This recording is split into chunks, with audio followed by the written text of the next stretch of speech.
Hai semuanya, kembali lagi di channel Portal Edukasi. Pada kesempatan kali ini, kita akan mencoba contoh soal penilaian akhir tahun untuk kelas 7, mata pelajaran ilmu pengetahuan sosial. Soal-soal di sini sudah kurikulum merdeka ya. Kita langsung masuk ke soal nomor 1. Soal nomor 1. Segala sesuatu yang terdapat di permukaan bumi serta dapat dimanfaatkan oleh manusia untuk memenuhi kebutuhan hidupnya disebut A. Barang baku, B. Barang tambang, C. Sumber daya alam, atau D. Sumber daya hati. Seperti biasa, kalian coba jawab ya sampai yang birunya habis.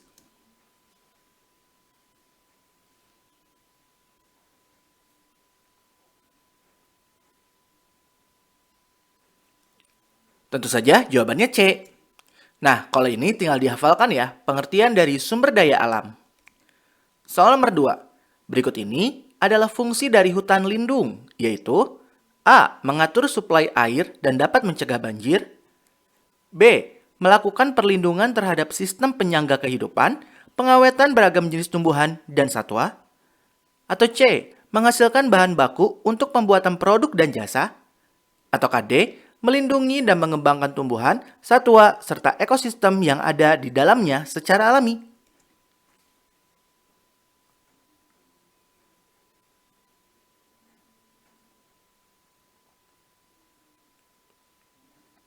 Jawaban yang tepat adalah A. Hutan lindung adalah kawasan hutan yang berfungsi untuk mengatur suplai air, mengendalikan erosi, mencegah banjir, mencegah intrusi air laut, dan lain-lain. Soal nomor 3. Perak, emas, dan tembaga termasuk ke dalam bahan galian atau tambang golongan A, B, C, atau D.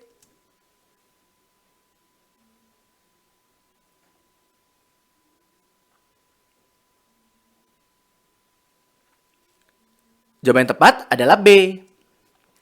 Nah, bahan galian atau tambang golongan B itu digunakan untuk memenuhi hajat hidup orang banyak. Contohnya perak, emas, dan tembaga. Soal nomor 4. Seseorang mempunyai pengaruh tertentu dalam masyarakat, sehingga dihormati akibat kedudukannya dalam masyarakat tersebut. Hal tersebut menunjukkan adanya pengaruh dari A. Pola sosial, B. Peran sosial, C. Status sosial, atau D. Hubungan sosial.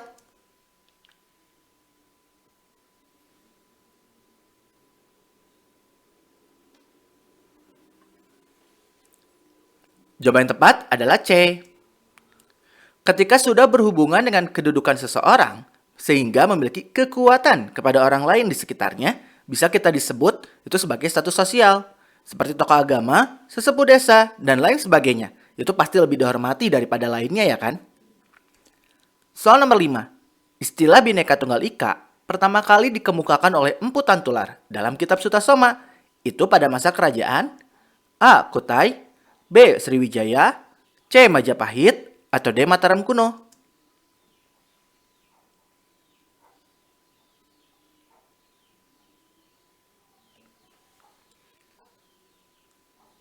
Jawaban yang tepat adalah C.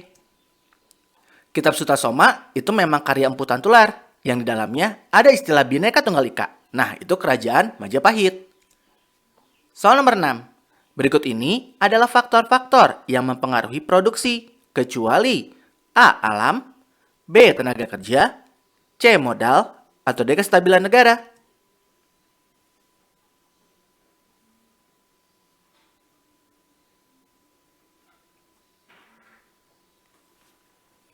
Jawaban yang tepat adalah D. Ada beberapa faktor yang mempengaruhi produksi. Ada faktor alam, faktor tenaga kerja, faktor modal, dan faktor kewirausahaan. Soal nomor 7. Gambar di samping itu merupakan salah satu bentuk peninggalan pada masa peradaban Hindu-Buddha yang berupa A. Candi, B. Seni pahat dan ukir, C. Seni lukis, atau D. Barang logam.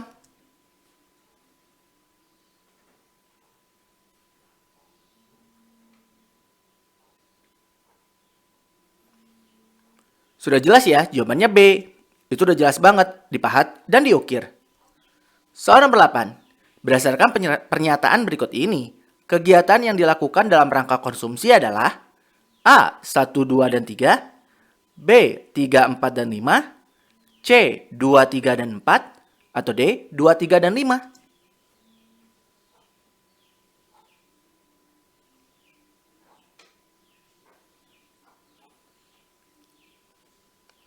Jawaban yang tepat adalah D. Konsumsi itu adalah kegiatan menghabiskan atau mengurangi manfaat suatu barang untuk memenuhi kebutuhan. Dimanapun kalian melihat kata-kata menggunakan, membeli, memakai, itu pasti konsumsi ya. Soal nomor 9. Pasar merupakan tempat bertemunya pembeli dan penjual yang dilakukan secara langsung dan tidak langsung untuk melaksanakan transaksi jual beli. Fungsi pasar dalam menyalurkan barang dan jasa dari produsen ke konsumen disebut sebagai fungsi A. Pembentuk harga, B. Distribusi, C. Promosi, atau D. Produksi.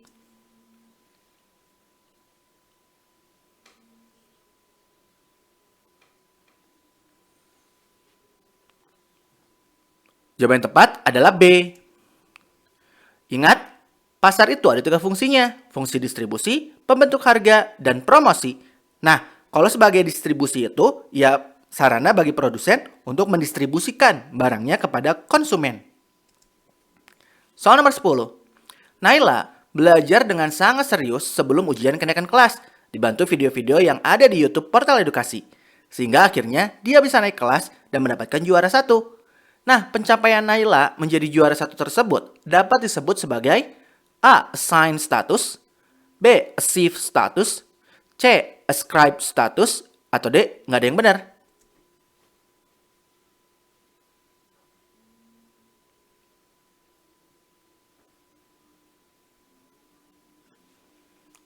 Tentu saja jawabannya B. Karena Naila telah berusaha sangat keras dalam belajar sehingga bisa mendapatkan posisi juara pertama, maka bisa disebut achieve status ya. Achieve status itu adalah kedudukan yang dapat dicapai berdasarkan usaha seseorang. Soal nomor 11. Analisis terhadap faktor geografis yang memengaruhi keragaman budaya atau perbedaan budaya pada 2 wilayah di atas dipengaruhi oleh A. Posisi strategis, B. Luas wilayah, C. Suhu dan kelembaban udara, atau D. Jumlah penduduk.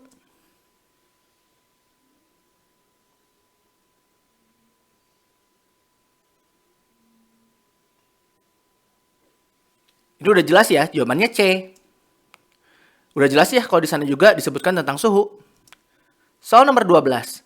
Berikut ini adalah unsur budaya universal, yaitu A. 1, 2, dan 3, B. 1, 2, dan 4, C. 2, 4, dan 5, atau D. 2, 3, dan 5.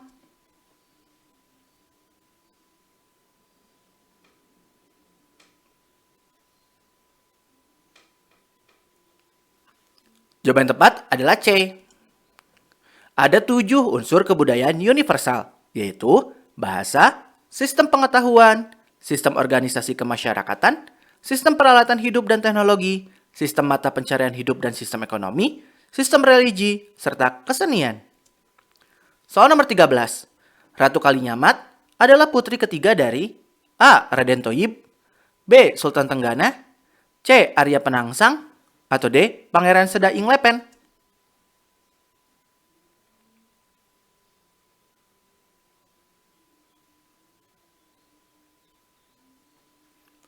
Jawaban yang tepat adalah B. Nah, ini kalau ini tinggal dihafalkan ya. Soal nomor 14. Nah, perhatikan pernyataan berikut ini. Keu Malahayati itu menjabat sebagai laksamana dan memiliki tugas untuk A. 1, 2, dan 3, B. 1, 3, dan 5, C. 1, 2, dan 4, atau D. 2, 3, dan 5.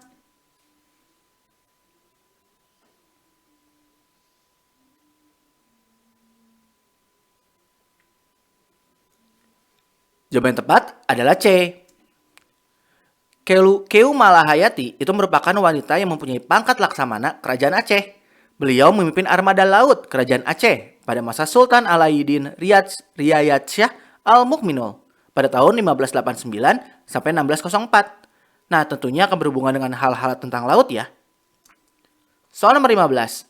Gambar tokoh-tokoh berikut ini dapat kita ambil hikmah dari perjuangannya yang relevan dengan permasalahan sosial budaya yang ada saat ini, yaitu terkait masalah A. Kesenjangan sosial dan kemiskinan, B. Penyalahgunaan narkotika, C. Eksploitasi hutan berlebih, atau D. Kesetaraan gender. Gampang banget.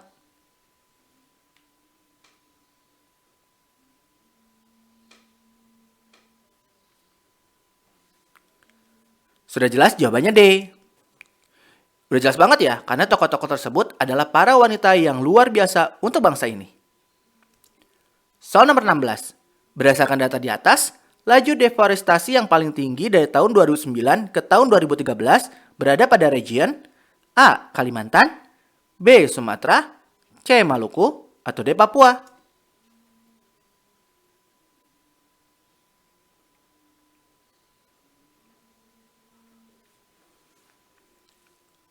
Jawaban tepat adalah B. Ini tinggal hitung aja ya, yang mana yang paling tinggi penurunan lahannya. Nah, di sini kita bisa lihat bahwa Sumatera yang paling tinggi. Walaupun kita bisa bandingkan dengan di Kalimantan itu 1,5 juga, tapi perbandingannya akan lebih tinggi dari Sumatera. Soal nomor 17.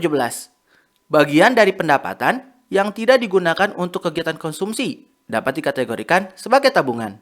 Seseorang yang gemar menabung akan mendapatkan berbagai manfaat tabungan, baik untuk masa sekarang maupun masa depan. Di antara pernyataan berikut yang bukan manfaat menabung adalah A. Melatih gaya hidup hemat, B. Tersedianya uang untuk hal mendesak, C. Menambah hutang, atau D. Mencapai tujuan keuangan di masa mendatang.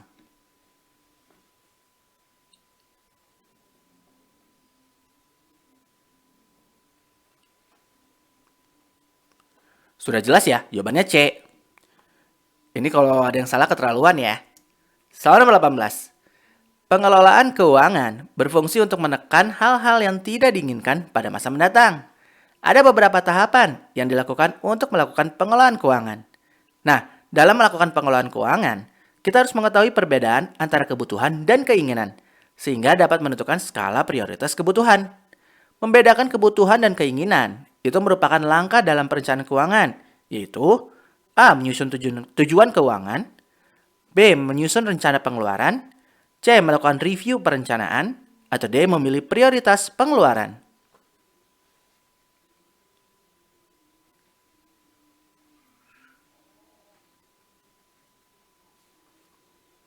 Sudah jelas jawabannya adalah B. Dalam menyusun rencana pengeluaran, itu ada beberapa hal yang bisa dilakukan. Membedakan kebutuhan dan keinginan, memilih prioritas pengeluaran, melakukan penghematan pada pos pengeluaran, menabung secara periodik, merencanakan program untuk masa mendatang. Soal nomor 19. Ismi memiliki uang 10 juta rupiah yang akan digunakan untuk investasi pada instrumen reksadana. Ismi memilih reksadana karena dianggap lebih aman dibandingkan dengan investasi saham. Keputusan Ismi untuk berinvestasi di reksadana menunjukkan tingkatan kemampuan literasi keuangan, yaitu A. Well literate, B. Sufficient literate, C. Not literate, atau D. Bad literate.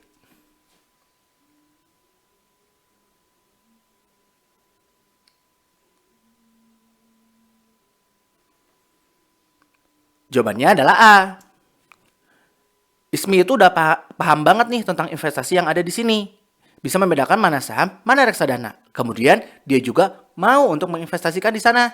Jadinya well literate. Soal nomor 20. Wujud pemberdayaan komunitas ditunjukkan oleh nomor A. 1, 2, dan 3, B. 1, 3, dan 5, C. 2, 4, dan 5, atau D. 1, 2, dan 4.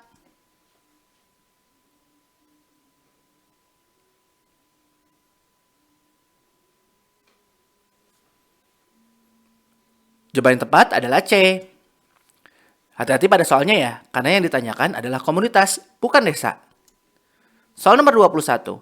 Kawasan pelestarian alam adalah kawasan suaka alam dengan ciri khas berupa tumbuhan, satwa, serta ekosistemnya yang perlu dilindungi sehingga kelangsungan hidupnya terjadi secara alami.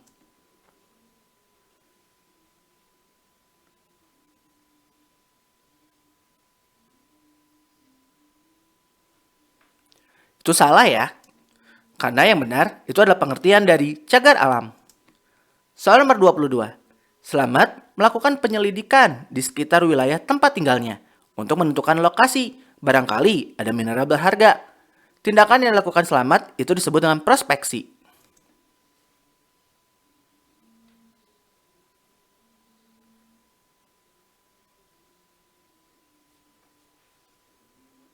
Ini benar ya. Karena prospeksi itu adalah kegiatan penyelidikan dan pencarian untuk menemukan endapan bahan galian atau mineral berharga. Soal nomor 23. Di Indonesia, Penggolongan barang tambang itu didasari oleh Undang-Undang Nomor 11 Tahun 1967.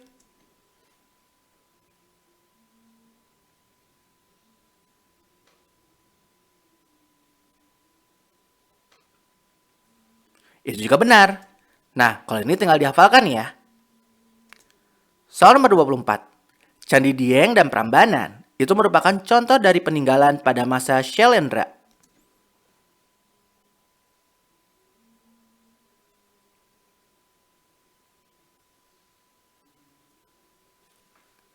Kalau ini salah.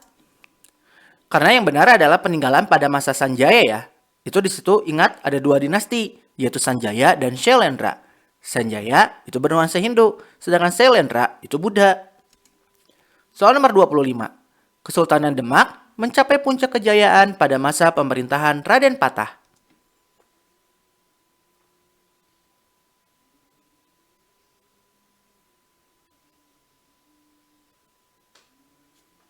Ini salah juga. Karena yang benar, puncak kejayaannya pada pemerintahan Sultan Trengganu. Soal nomor 26. Ternate, Obi, Bacan, dan Jailolo itu termasuk ke dalam Uli 5.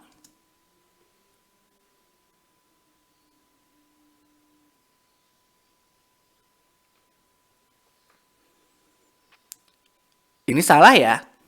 Karena yang termasuk dari Uli 5 itu ada Ternate, Obi, Bacan, Seram, dan Ambon. Soal nomor 27. Distribusi semi langsung merupakan kegiatan distribusi di mana produsen mendistribusikan barang dan jasanya kepada konsumen melalui perantara yang merupakan bagian dari produsen.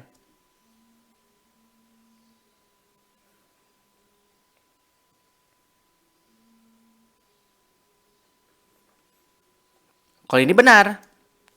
Nah, kalau itu tinggal dihafalkan ya pengertiannya. Soal nomor 28.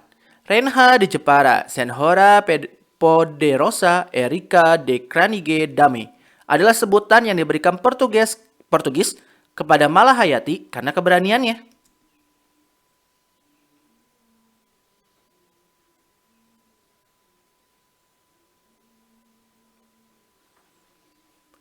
Ini salah ya, karena sebutan tersebut ditujukan kepada Ratu Kalinyamat. Soal nomor 29. Juminten mengetahui tentang saham dan tahu bahwa saham memiliki resiko yang tinggi karena bersifat fluktuatif. Dia paham bahwa saham memiliki keuntungan untuk jangka panjang, berkisar 10-20 tahun. Namun dia belum mau nih untuk menanam saham. Juminten dapat disebut sufficient literate.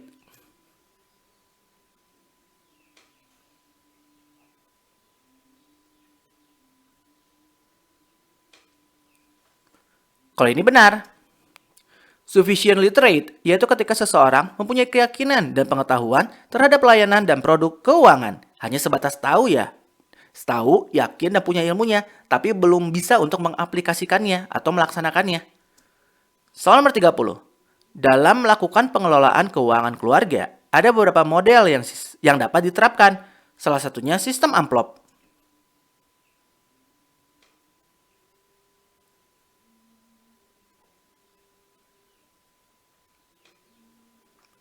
Nah, kalau ini benar. Dalam melakukan pengelolaan keuangan keluarga, itu ada beberapa hal yang bisa dilakukan, yaitu sistem amplop, sistem buku kas harian, dan sistem kas keluarga. Kita masuk ke soal nomor 31. Tidak punya pengetahuan dan keterampilan dalam memanfaatkan layanan dan produk keuangan. Itu kira-kira jawabannya yang mana ya? Jawabannya adalah illiterate. Karena tidak punya pengetahuan, jadi illiterate ya. Kemudian obligasi. Kira-kira mana nih? Jawabannya adalah investasi. Kemudian, kalau pertambahan konsumsi ditambah pertambahan tabungan, itu apa sih? Itu adalah teori yang dikemukakan oleh Keynes. Kemudian, cara-cara dinding. Udah jelas banget ya, vandalisme. Putri ketiga Sultan Trenggana atau Trenggono. Udah jelas, yaitu Ratu Kalinyamat. Kita masuk ke soal 36-40. Pasar menurut fisiknya.